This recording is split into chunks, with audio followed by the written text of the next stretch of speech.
The Brighton Festival brochure is full of striking images, but the one on page 38 truly requires a second glance.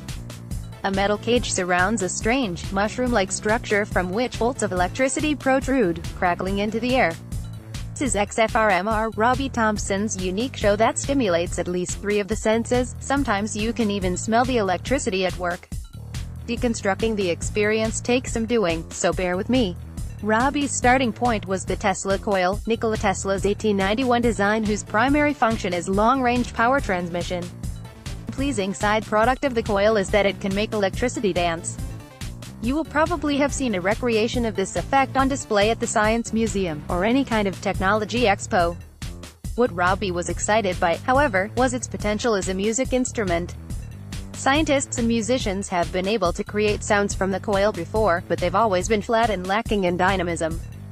Robbie's mission was to coax a wider range of tones out of his representation of the coil, to go with the pumping electronica soundtrack he on his laptop.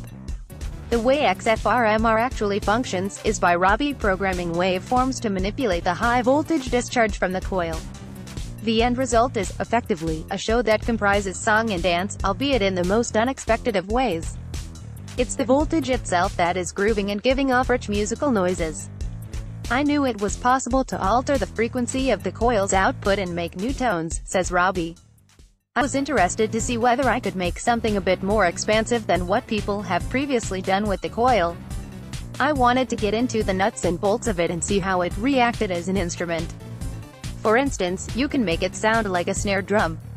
Robbie, a visual artist, admits XFRMR was a process of trial and error, but an ultimately rewarding one as he found more and more ways to stimulate the coil. There were some drawbacks, though, including the difficulty of rehearsing. Obviously, you need a big metal cage to make it safe, and it doesn't have a volume control, so it can be really loud. Robbie has described the coil as a visceral phenomenon, and it was one of his aims to make sure XFRMR had a certain live, unpredictable thrill to it within the confines of safety, of course. The artist has made music for nightclubs before, but his creation will be housed in the high-ceilinged spire at Brighton Festival, a former church. It works well in a number of different contexts, says Robbie, including sit-down shows and gigs.